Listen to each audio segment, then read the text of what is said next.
Campina Grande, quinta-feira, 3 de julho. Que bom estarmos outra vez juntos para meditarmos na palavra de Deus. E certamente Deus vai falar ao seu coração dentro de instantes. Mas antes quero deixá-los com o conjunto Embaixadores de Sião, louvando a Deus com esta belíssima e inspirada música para o seu enlevo e conforto espiritual.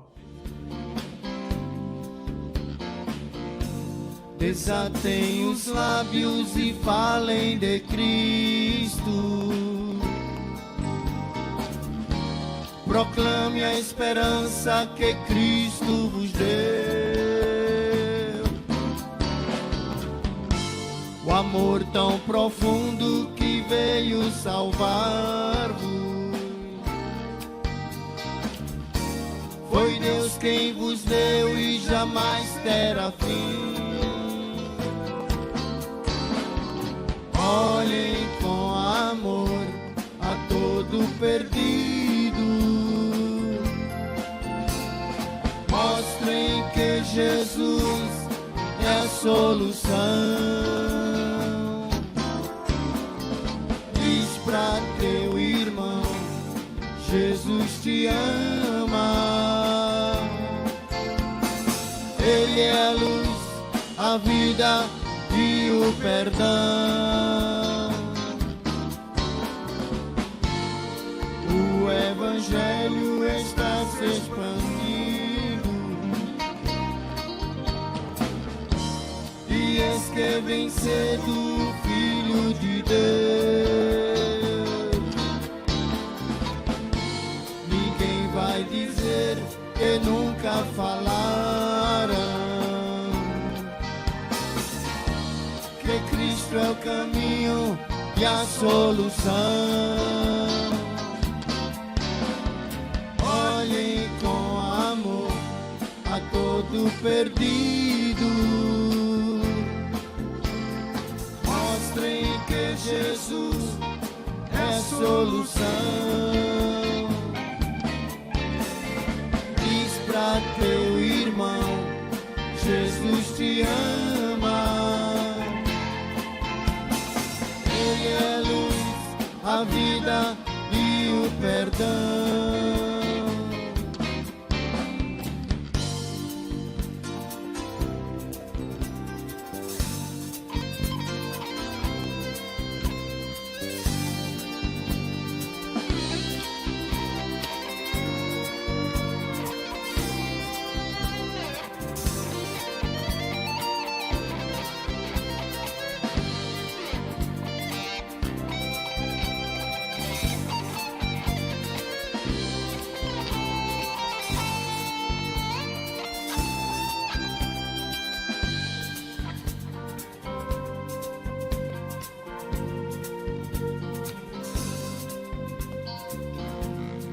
O Evangelho está se expandindo, e eis que vem cedo o Filho de Deus.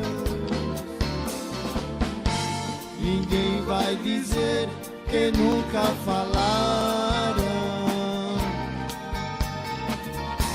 que Cristo é o caminho e a solução. Olhem com amor a todo perdido. Mostrem que Jesus é a solução. Diz pra teu irmão, Jesus te ama. Ele é a luz, a vida e o perdão.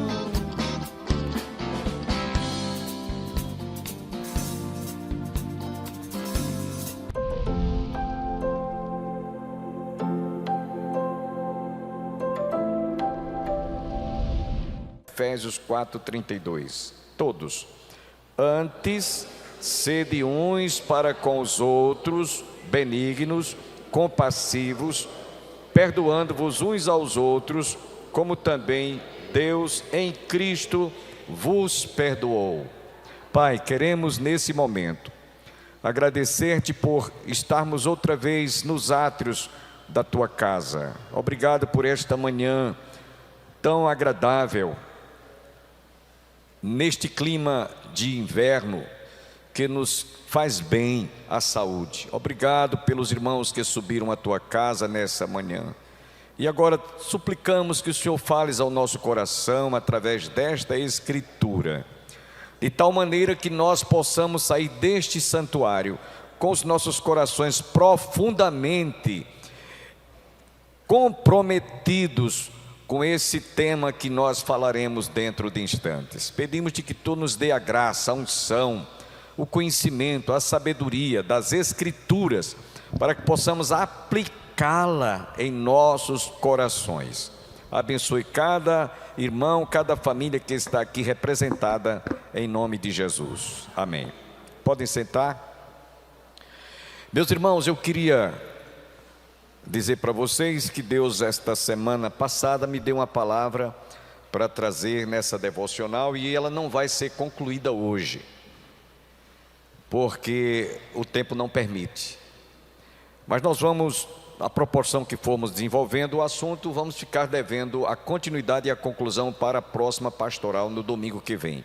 Quem tem o seu celular já deve ter lido a pastoral que foi publicada na pastoral de hoje. Mas nós estamos trazendo aqui o tema que é muito importante.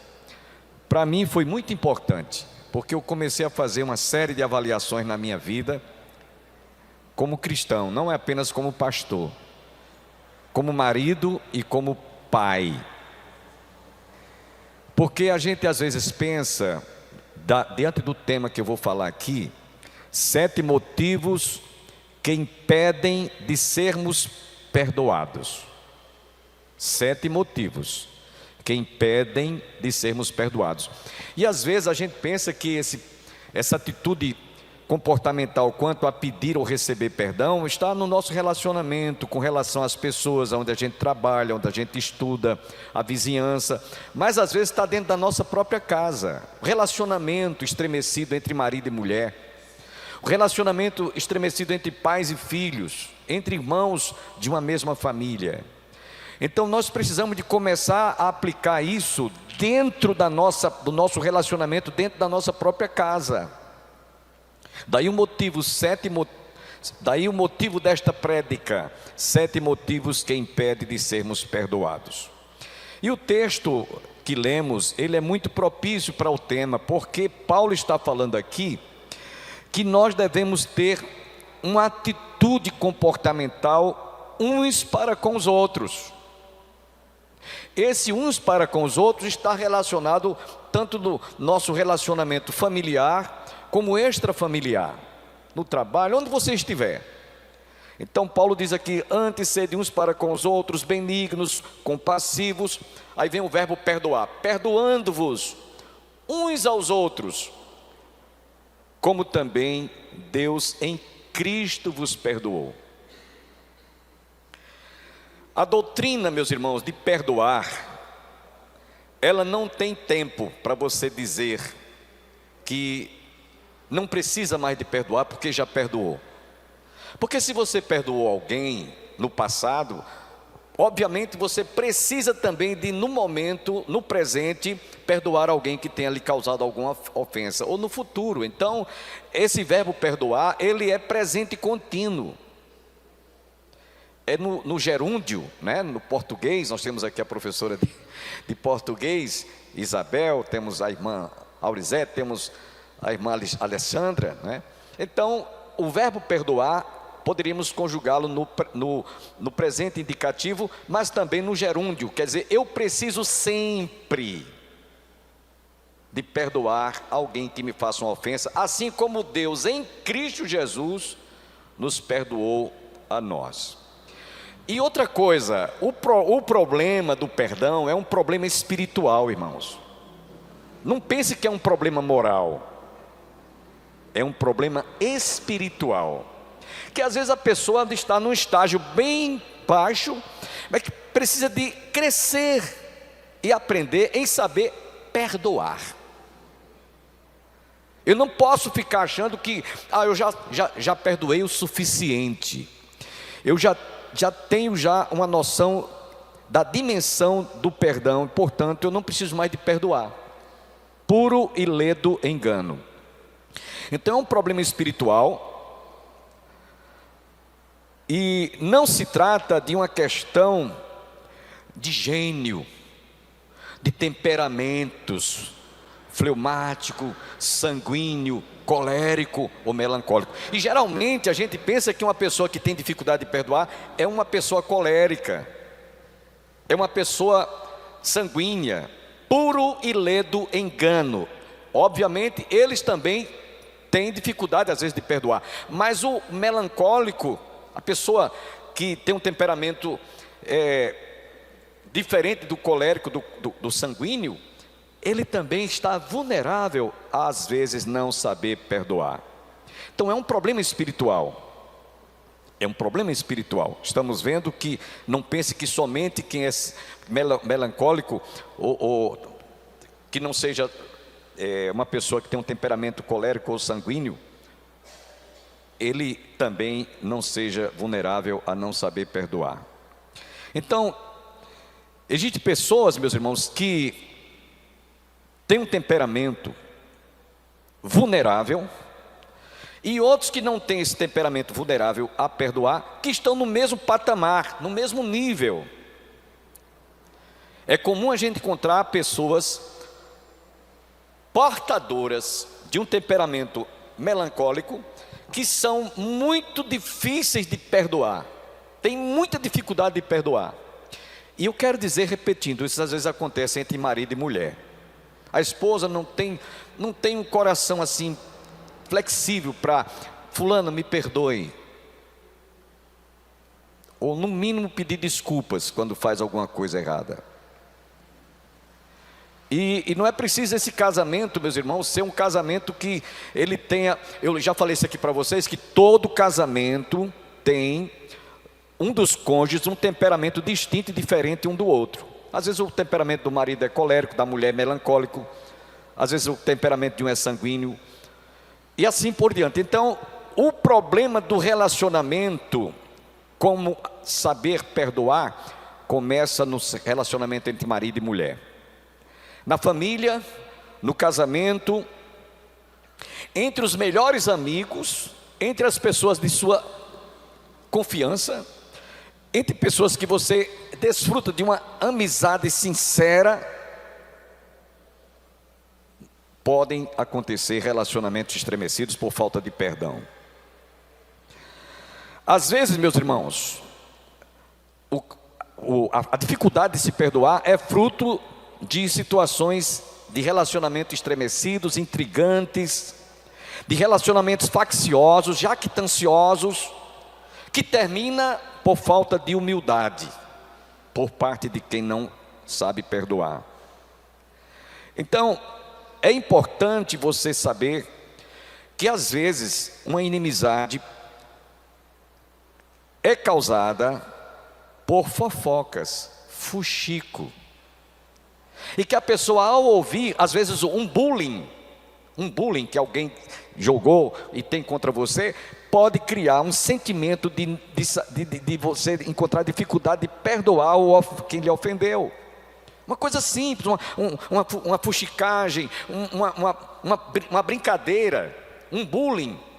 Então as pessoas às vezes facilmente, não importa, diferentemente de temperamento, ela pode acomodar isso no seu coração.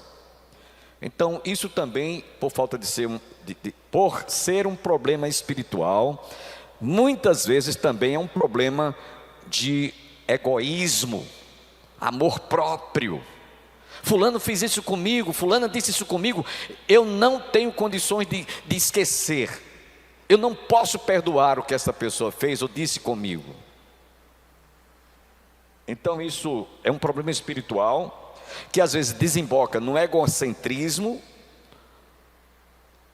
inveja, ciúmes, opulência, arrogância, Então, isso é um problema espiritual. Você pode até achar que eu estou querendo apresentar um problema que você passa estando acobertado de razão, mas ela disse isso comigo, ele teve esse tratamento, ele me humilhou, ela fez isso assim comigo, seja sua mulher, seja seu marido, seja um filho, seja um amigo de trabalho, seja um irmão, seja quem for, e você está cheio de argumentos. Meus irmãos, se nós formos analisar direitinho, à luz do texto que eu li para você, tem alguém aqui presente que possa se sentir numa condição de ter sido tão humilhado, tão provocado, tão ferido, tão machucado quanto Jesus, que você diga: Jesus é Jesus, eu sou eu não suporto. Jesus suportou porque ele é o Filho de Deus. Mas Paulo diz aqui que assim como Deus em Cristo nos perdoou, nós também precisamos de perdoar uns aos outros. Eis o X da questão. Outra coisa, quem não consegue perdoar, isso faz um grande mal à sua saúde. Eu já ouvi em palestra de psicólogos afirmando que o maior índice de pessoas hoje que são acometidos de câncer e de outras doenças congênero à vida mental, espiritualmente, fisicamente, é oriunda de problemas não resolvidos, problemas mal resolvidos, principalmente câncer. Então veja que a agravante cai sobre aquele que não consegue perdoar. Por quê? Faz mal à mente, faz mal ao coração, faz mal à saúde. E muitas pessoas alimentam isso por anos. Quando Absalão tomou conhecimento que sua irmã Tamar tinha sido violentada, estuprada de forma muito vergonhosa por seu irmão por parte de pai, ele alimentou no coração 2 anos um sentimento de vingança. Pense bem no que eu estou dizendo. O que é você alimentar durante 1 ano, 2 anos, 10 anos, 15 anos, 20 anos? O texto que eu estou citando está lá no livro de Reis, né? Quando Tamar foi violentada por seu irmão por parte de pai. Então, acontece muitas vezes de você guardar 1 semana, 1 mês, 1 ano, 2 anos, não sei quanto tempo, algum ressentimento que alguém tenha feito contra você. Isso vai fazer mal à sua vida, à sua saúde física, ao seu coração, à sua mente. E sobretudo, meus irmãos, você vai se encontrar numa condição que diante de Deus é um pecado, que enquanto você não perdoar, você não poderá ser perdoado. Pastor, o senhor não está indo muito longe não? Não. Vamos ver então o primeiro motivo, senão não dá tempo a gente concluir pelo menos a metade hoje. Lá no Evangelho de Lucas, capítulo 23, versículo 34, Jesus deixou-nos um grande exemplo. E ele disse: aprendei de mim. Lá no Evangelho de Lucas, capítulo 23, versículo 34, lembre-se que Jesus estava crucificado ao lado de 2 malfeitores, 2 ladrões. A princípio, dizendo impropérios contra Jesus, zombando de Jesus, escarnecendo de Jesus. Se tu és o Filho de Deus, desce dessa cruz, salva-te e a nós. Jesus estava no momento mais desagradável, mais horrendo que vocês possam imaginar. Suas vergonhas tinham sido expostas, ele estava nu, que é a maior vergonha que uma pessoa pode passar, seja homem ou mulher, é expor sua nudez publicamente. E Jesus passou por isso. Cuspiram no rosto, debocharam, ele teve sede, deram uma esponja embevecida com vinagre, uma coroa sangrando na sua cabeça de espinhos. O seu lado já tinha sido desfechado um golpe, sangrando, perdendo todos os sentidos de alguém realmente que estava perdendo líquidos. E Jesus, naquela hora, dirige para o Pai e diz: Pai, perdoa-lhes, porque eles não sabem o que fazem. Que exemplo Jesus deu para mim e para você? Qual é a situação que você tenha vivido em qualquer momento da sua vida que possa se comparar ao que Jesus passou? Tem alguém aqui? Eu quero conhecer. Se tiver, eu quero conhecer. Nenhum de nós. Mas Jesus deixou a lição, Ele deixou o exemplo. Perdoa-lhes, porque eles não sabem o que fazem. Meus irmãos, eu vou dizer uma coisa aqui para vocês, e Deus é testemunha do que eu estou falando. Eu não sei o que é guardar mágoa, ressentimento contra ninguém, quer que seja, que tenha me causado alguma ofensa.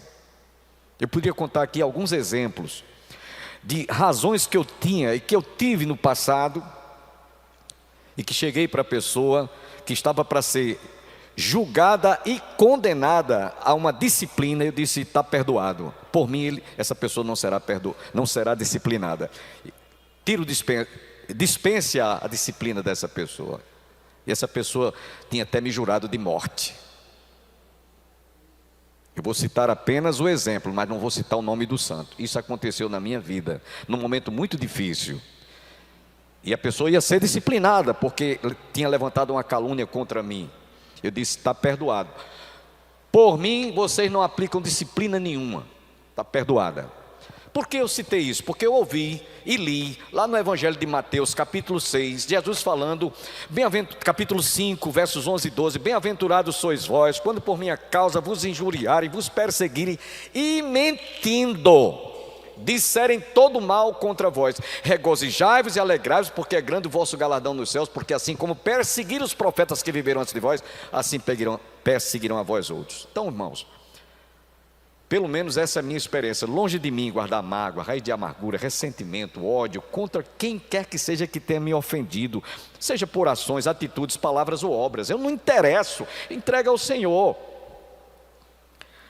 Então Jesus deu o maior exemplo, e Ele nos ensinou no Pai Nosso, Mateus 6, versos 12 e 15. Ele disse: perdoa os nossos pecados, assim como nós perdoamos os nossos devedores. Ora, como nós perdoamos? Se nós não perdoarmos, que ele diz isso no versículo 12, inclusive no versículo 15, porque se não perdoardes uns aos outros, tampouco o vosso Pai Celestial vos perdoará a vós outros. Foi Jesus quem disse isso. E se eu sou discípulo dele, eu devo pelo menos ter isso em mente. Então, meus irmãos, esse perdão, ele tem um sentido vertical, assim Paulo diz aqui em Efésios capítulo 4, versículo 32, antes sede uns para com os outros, benignos, compassivos, perdoando-vos uns aos outros, como também Deus em Cristo vos perdoou. No sentido vertical, se Deus me perdoou em Cristo, então no sentido horizontal, eu também não posso nem devo deixar de perdoar quem quer que seja que for que me ofenda.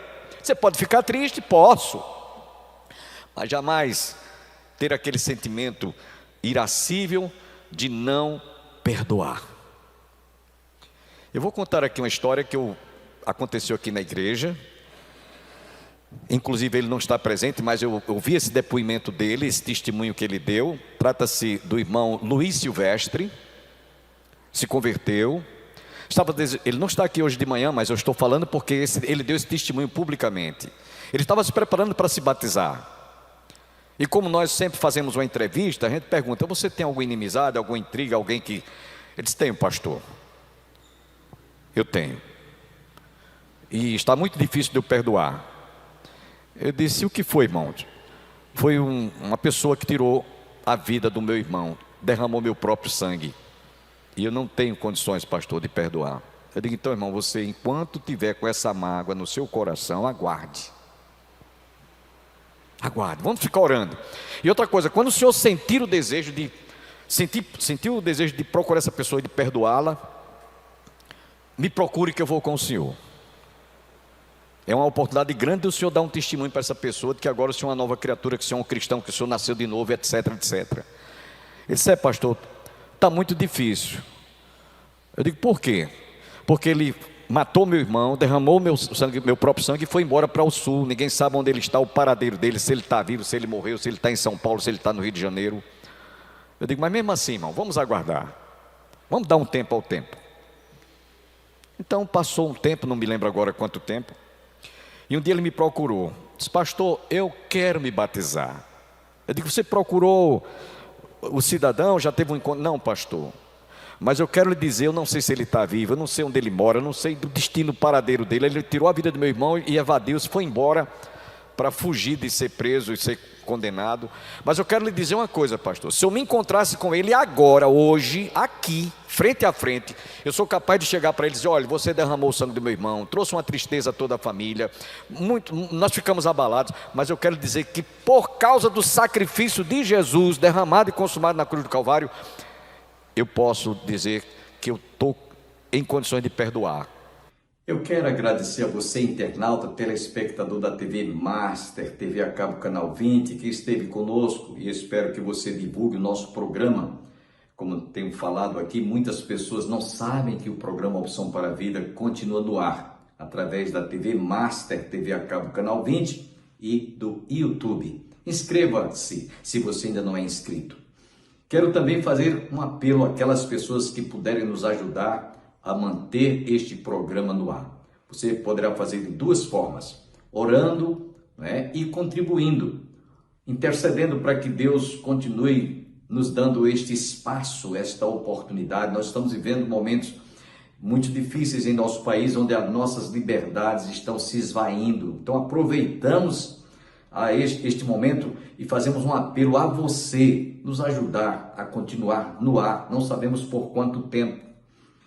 E se você quiser nos ajudar a manter este programa no ar, poderá fazê-lo através de uma generosa oferta, através da agência bancária Banco do Brasil, agência 3331/meia dúzia, conta corrente 7.551/5. Nós só teremos que agradecer. Essa é a nossa palavra, gratidão por você nos ajudar orando e contribuindo. Nós vamos encerrar o nosso programa ouvindo o cantor e pastor norte-americano Ron Kenoly, e até amanhã, se Deus quiser. I bow my knee before your throne. I know my life is not my own. I offer up this song of praise to bring you pleasure, Lord. Oh Lord, I seek the giver, not the gift. My heart's desire is to lift him high above all earthly kings, to bring you pleasure, Lord.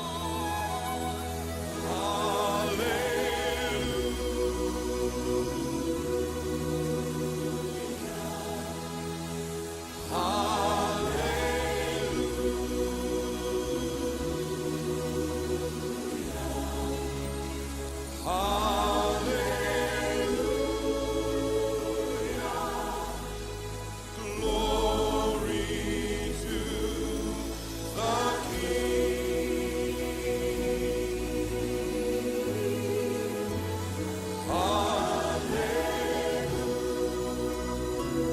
Hallelujah. Hallelujah.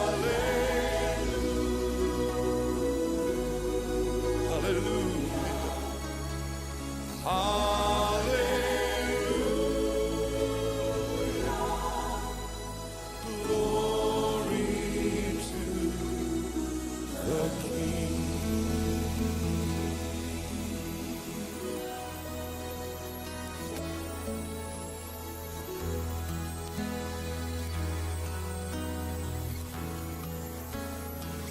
Yes, Lord, I bow my knee before your throne.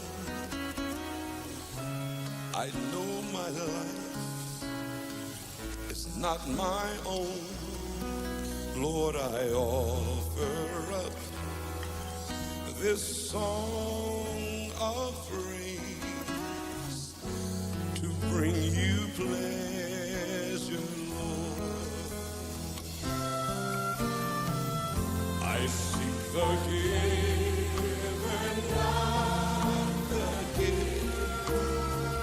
My heart's desire is to live you high above all earthly kings, to bring you pleasure, Lord. Hallelujah,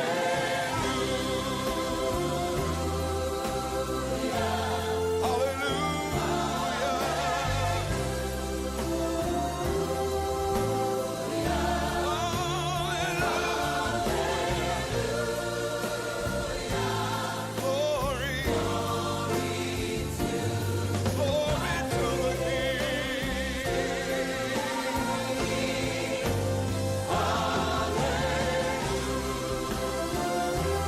Hallelujah.